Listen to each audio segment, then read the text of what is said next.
को भी उन सनातन फोर्सेस को जो दंगे करवा रही हैं, जो नफरत फैला रही हैं, अगर उनके धार्मिक जुलूसों में भेजना बंद कर दें, अगर उनको आरएसएस बजरंग दल विश्व हिंदू परिषद में जाने से रोकने में कामयाब हो जाएं, तो क्या ऐसा तो नहीं है कि सरकार के संरक्षण में ही आतंकवादी पैदा किए जा रहे हो? कहीं ऐसा तो नहीं है पर्टिकुलर माइंडसेट के लोगों को बकायदा रिटायर्ड आर्मी के लोगों के द्वारा कहीं उनको ट्रेनिंग तो नहीं दी जा रही? क्योंकि ऐसा क्यों है कि एक अपने आप को साधु बोलने वाला व्यक्ति उत्तराखंड में कहता है अभी हम तैयारी कर रहे हैं, हम पैरेलल आर्मी बना रहे हैं, उसके बाद हम कत्लेआम करेंगे। उनके शब्द हैं कि हम मुल्लों को उत्तराखंड में रहने नहीं देंगे, हम बौद्धों को और ईसाइयों को उत्तराखंड में रहने नहीं देंगे। वो मन में तो उसके सिख भी था, वो जानबूझ के नहीं बोला, चूंकि पहले एक को काटो फिर दूसरे को फिर तीसरे को फिर चौथे को भी काट लेना। तो ऐसे लोगों की गिरफ्तारी कभी होगी या नहीं होगी? तो ये आतंकवाद की ट्रेनिंग देने वाले इस तरह के लोग, उसमें भी क्या उन पे कार्रवाई करने से पहले उनकी जाति धर्म देखा जाएगा? देश में जो हेट स्पीचेस दे रहे हैं, हेट स्पीचेस देने वाले कितने लोग गिरफ्तार किए,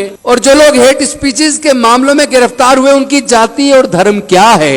तो आपको समझ आएगा कि जो केंद्र में सत्ता में बैठी पार्टी है उसके नेता सबसे ज्यादा हेट स्पीचेस खुलेआम दे रहे हैं। गेरुए कलर के कपड़े पहन के उनके सो कॉल्ड साधु खुलेआम भारत से मुसलमानों को, क्रिश्चियंस को और बौद्धों को कत्लेआम करने की बात खुलेआम बोल रहे हैं। तो उन लोगों पे हेट स्पीचेस का मुकदमा दर्ज करके उनको गिरफ्तार क्यों नहीं किया जा रहा? जितने रिलीजियस प्रोसेशंस निकलते हैं, धार्मिक यात्राएं निकलती हैं, उसके अंदर औजार हथियार ले जाकर लोगों को भयभीत करने की इजाजत कौन दे रहा है? कौन कौन सी सरकारों में इस तरह के जुलूस निकल रहे हैं? कौन सा पुलिस प्रशासन है जो उनको इजाजत देता है? और वहां तलवारें, नंगी तलवारें लहराने पर, तमंचे लेकर लहराने पर उनके खिलाफ मुकदमा दर्ज क्यों नहीं हो रहा? अभी कांवड़ियों के द्वारा पीलीभीत के अंदर, कल ही समाचार, भारत समाचार की न्यूज है, कांवड़ियों के द्वारा 5051 बाइक पे एक यात्रा निकाली गई, और यात्रा जो लोग निकाल रहे थे उनके हाथों में तलवार और तमंचे लेकर वो निकाली, तो उनमें कितने मुकदमे दर्ज हुए, कितने लोग गिरफ्तार हुए? मैं पूछना चाहता हूं, जितने भी दंगे होते हैं, दंगे करने वाले लोगों की कभी जाति पे चर्चा कर लीजिए, उनकी जाति क्या है, कौन उनका इस्तेमाल कर रहा है? धार्मिक जुलूसों में जो लोग हाथों में औजार हथियार लहराते हैं उनको आइडेंटिफाई कर लीजिए, उनकी जाति क्या है और वो किसके इशारे पे काम कर रहे हैं। खासतौर पे मैं मुस्लिमों को कहूंगा, आपको बुरा लगे तो लग जाए भाई, मुझे तो कहना है, आप लोग अपनी महिलाओं को इस आंदोलन में शामिल कब करेंगे?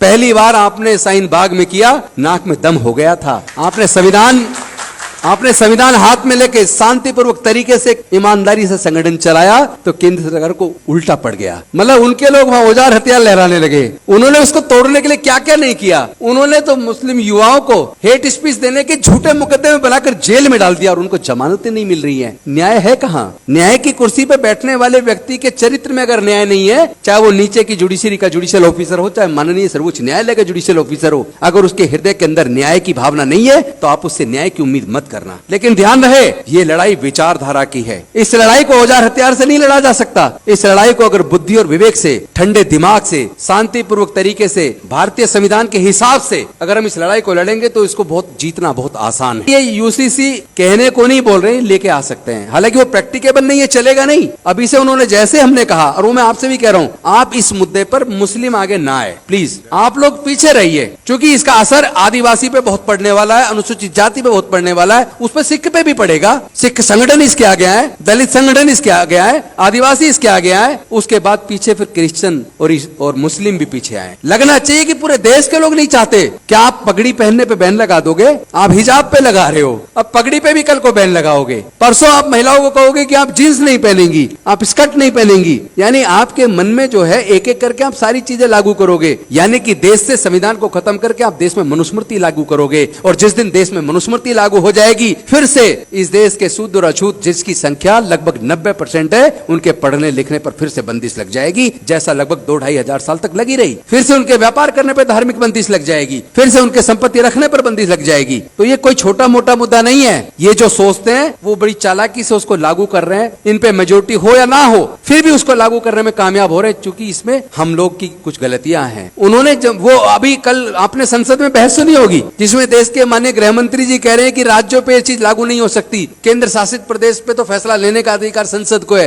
लेकिन राज्यों के मामलों में नहीं ले सकते। मैं पूछना चाहता हूँ, जम्मू एंड कश्मीर को आपने यूटी बनाया ना, तो तब पूरे देश की पार्टियां चुप क्यों रही? तब विरोध क्यों नहीं किया? आपने क्यों नहीं सोचा कि अगर वो J&K को यूटी बना सकते हैं तो किसी भी राज्य को वो इसी तरह अध्यादेश लाकर यूटी बना सकते। लेकिन इसके लिए जरूरत है पहले तो समस्या को समझने की। अगर समस्या को ढंग से समझेंगे नहीं तो उसका इलाज करना आसान नहीं होगा। दर्द आपका भी है, एक हमारा भी वही दर्द है, आपका भी वही दर्द है, लेकिन दवाइयां अलग अलग ले रहे हैं। तो दवाइयां सब अलग अलग लेंगे तो इलाज तो होने वाला नहीं है। वो लोग बहुत ही रणनीतिक तरीके से हमारी हत्याएं कर रहे हैं। हत्या केवल वो नहीं होती कि उन्होंने आपको मार दिया और आपको सांस लेना बंद हो गया और आपको क्रीमेट कर दिया। हत्या वो दूसरे तरीके से कर रहे हैं आज। जैसे उन्होंने एजुकेशन को इतना महंगा कर दिया कि देश में 90% लोग आने वाले समय में एजुकेशन नहीं ले पाएंगे, वो खर्चा उठा ही नहीं पाएंगे एजुकेशन का। और 12वीं तक पढ़ा भी लिया तो कम से कम जो ग्रेजुएशन में, हायर एजुकेशन में, और उसमें भी जो प्रोफेशनल एजुकेशन है, उसका खर्चा इतना महंगा कर चुके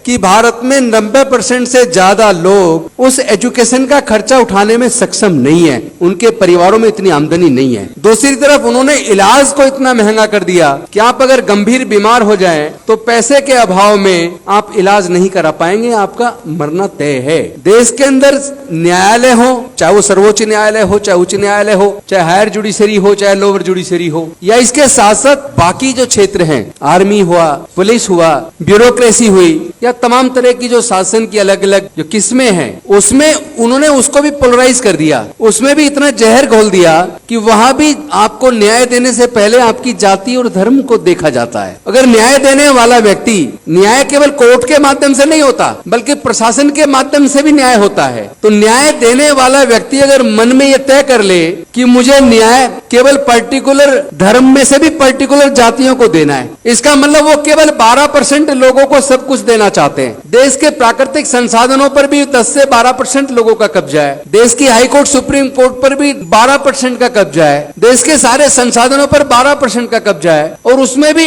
सबसे खतरनाक बात तो ये हो रही है, जब लोग चारों तरफ से थक जाते हैं तो फिर वो कोर्ट का सहारा लेते हैं। पिछले दिनों मेरे ख्याल मार्च के महीने में माननीय सर्वोच्च न्यायालय के द्वारा एक जजमेंट आया कि कोई भी अगर हेट स्पीच देता है तो केंद्र सरकार व राज्य सरकारों की और पुलिस की जिम्मेदारी है कि हेट स्पीच देने वाले लोगों के खिलाफ मुकदमा दर्ज करके उनको गिरफ्तार करें। पहले तो मैं ये पूछना चाहता हूं इस राउंड टेबल कॉन्फ्रेंस के माध्यम से, क्योंकि आज के डिस्कशन को लिपिबद्ध करके देश के राष्ट्रपति जी के पास भी भेजा जाए, देश के प्रधानमंत्री जी के पास भी भेजा जाए और उनसे पूछा जाए कि सर्वोच्च न्यायालय के इस जजमेंट को आज तक लागू क्यों नहीं किया गया। रणनीति की चर्चा में कुछ ठोस डिसीजन लेकर उसके इंप्लीमेंटेशन पे भी कुछ करेंगे या केवल चर्चा करके चले जाएंगे, इस पे भी चिंतन करना होगा। क्योंकि जो लोग सारे चीजों को तंत्र पे जिनका कब्जा है, उस कब्जे के लिए जिम्मेदार कौन है? मुझे लगता है कि इसका अगर सही मुकम्मल जवाब देना है, अगर इस चीज को पूरी तरीके से रोकना है, अगर भारत के संविधान में प्रजातंत्र को बचाना है, तो इस मीटिंग में केवल माइनॉरिटीज को बुलाना उचित नहीं है। इसमें SC, ST और OBC के प्रतिनिधियों को भी बुलाना बहुत ज्यादा जरूरी है। क्योंकि इन सारे धार्मिक जुलूसों में जो लोग औजार हथियार लहराते हैं, जिनका दंगों में इस्तेमाल किया जाता है और दंगे के बाद जो जेल जाते हैं और जो बर्बाद होते हैं, आप अगर उसका आंकड़ा उठाकर देखेंगे तो 90% से ज्यादा उसमें SC, ST और OBC के युवा मिलेंगे। तो पहले तो ये आंकड़ा देख लीजिए कि भाई SC, ST, OBC माइनॉरिटीज की पॉपुलेशन क्या है। जैसा आप बता रहे थे कि भाई 20% माइनॉरिटीज के लोग हैं, तो क्या 20% में 17% को भी हम एकजुट कर सकते हैं? पहला सवाल। अगर हमने 20 में से 17 को एकजुट कर लिया कि ये 17% लोग अब इस देश के संविधान और प्रजातंत्र को बचाने के लिए एकजुट होकर एक राय से काम करेंगे मिलकर। SC और ST दोनों को अगर जोड़ लिया जाए तो इनकी जनसंख्या कम से कम 28% है। इस 28% में से 20% भी अगर ऐसी फोर्सेस का साथ देना बंद कर दें, हम उनको रोक पाए कि हमारे SC, ST, OBC के बच्चे, अगर ये SC और ST के 28% बच्चे या पूरी पॉपुलेशन का 28% में से अगर हम 20% को भी उन सनातन फोर्सेस को जो दंगे करवा रही हैं, जो नफरत फैला रही हैं, अगर उनके धार्मिक जुलूसों में भेजना बंद कर दें, अगर उनको RSS, बजरंग दल, विश्व हिंदू परिषद में जाने से रोकने में कामयाब हो जाएं, और OBC की जनसंख्या अदर देन मुस्लिम OBC वो तकरीबन 42% है, अगर उस 42% को में से हम आधे को भी रोकने में कामयाब हो जाए, 21% को भी, तो आपको पता लगेगा कि ये RSS, बजरंग दल, विश्व हिंदू परिषद की नफरत की दुकानें बंद हो जाएंगी। वो चले चलेंगी नहीं, क्योंकि कहीं भी आप देखिएगा दंगे में इनके नेता जिनके बच्चे विदेशों में पढ़ रहे हैं या फिर भारत की बड़ी यूनिवर्सिटीज में पढ़ रहे हैं, वो बच्चे कभी दंगों में इस्तेमाल नहीं होते, वो बच्चे कभी धार्मिक जुलूसों में भी नहीं जाते, ना इनके नेताओं के जाते, ना इनके अफसरों के जाते, ना इनके व्यापारियों के जाते। तो जिस दिन इनके धार्मिक जुलूसों में, इनकी आरएसएस बजरंग दल विश्व हिंदू परिषद में, आरएसएस के अंदर, इनके तीनों संगठनों के अंदर एससी, एसटी और ओबीसी के लोग जाना बंद कर देंगे,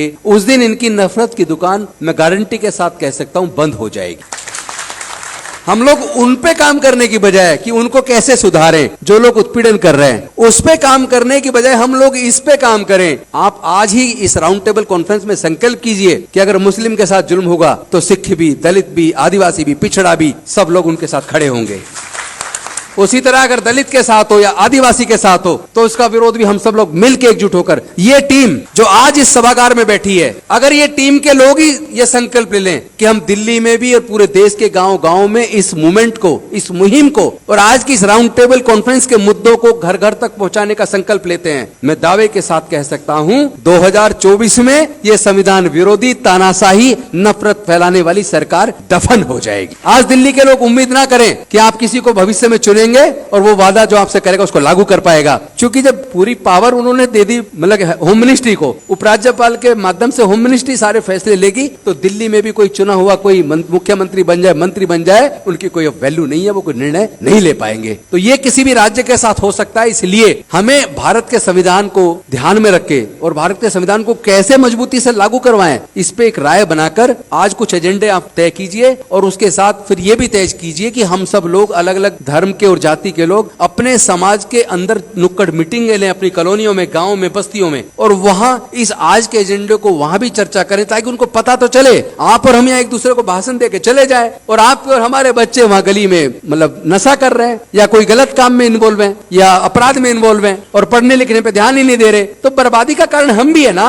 हम कौन सा अपने बच्चों के भविष्य पे गंभीरतापूर्वक सोच रहे हैं कि हमारा बच्चा पढ़ने क्यों नहीं जाता, हमारा बच्चा गुंडों के साथ क्यों घूम रहा है, हमारा बच्चा नशा क्यों कर रहा है। मतलब हम लोग काफी हद तक खुद जिम्मेदार हैं, तो अपनी जिम्मेदारी, अपनी गलती को दूसरे पे ना डालें, लेकिन साथ ही साथ जो दूसरे लोग हमारे बच्चों का इस्तेमाल करके, एससी, एसटी, ओबीसी का इस्तेमाल करके हमारे ही बच्चों का गला काट रहे हैं, हमारी हत्याएं कर रहे हैं। हत्या, जैसे मैंने पहले बताया, हत्या केवल ये नहीं है कि आपको गला काट दिया, गोली मार दिया, मर गए। हत्या ये भी है जब आप पढ़ाई लिखाई आपको मिलेगी नहीं, रोजगार आपको मिलेगा नहीं, 10-20 किलो अनाज मिलेगा ताकि आप जिंदा रहें, तो वो भी मरने के समान है, वो कोई जिंदे के समान नहीं है। इन्हीं शब्दों के साथ मैं धन्यवाद करता हूं और साथ में निवेदन करता हूं कि प्लीज अब तो कम से कम एकजुट हो जाओ। मैं पहले सुना करता था, लोग कई बार, मैंने किसी शायर ने लिखा, लोग टूट जाते हैं एक घर बनाने में, कुछ लोग तरस नहीं खाते बस्तियां जलाने में। मैं अब उसकी लाइन को थोड़ा सा बदल रहा हूं, लोग टूट जाते हैं एक घर बनाने में, लेकिन अब सरकारें तरस नहीं खा रही बुलडोजर चलाकर लोग के घर गिराने में। अरे सोच के देखो, एक मकान बनाने के में कितना पैसा लगता है। अगर बड़ी बिल्डिंग बनाओ तो करोड़ों रुपए लगता है, छोटी बिल्डिंग बनाओ तो लाखों रुपए लगता है, और आप सीधा बुलडोजर चला के उसके मकान को ध्वस्त कर देते हैं। कभी सोचा उसका मकान फिर कभी बनेगा नहीं बनेगा? आप तो बर्बाद कर रहे हो। ये मतलब एक माइंड सेट है, ये केवल छोटा मोटा नफरत नहीं है, ये आपको जड़ से खत्म कर रहे हैं। और आप अभी हवा में चर्चा कर रहे हो, जमीन पे उतरने की जरूरत। हम लड़ेंगे, हम जीतेंगे। होके मायूस नायूस शाम से ढलते रहिए, जिंदगी भोर है, सूरज से निकलते रहिए, एक ही पांव पे ठहरोगे तो थक जाओगे, धीरे धीरे ही सही राह पे चलते रहिए। बहुत बहुत धन्यवाद। जय भीम।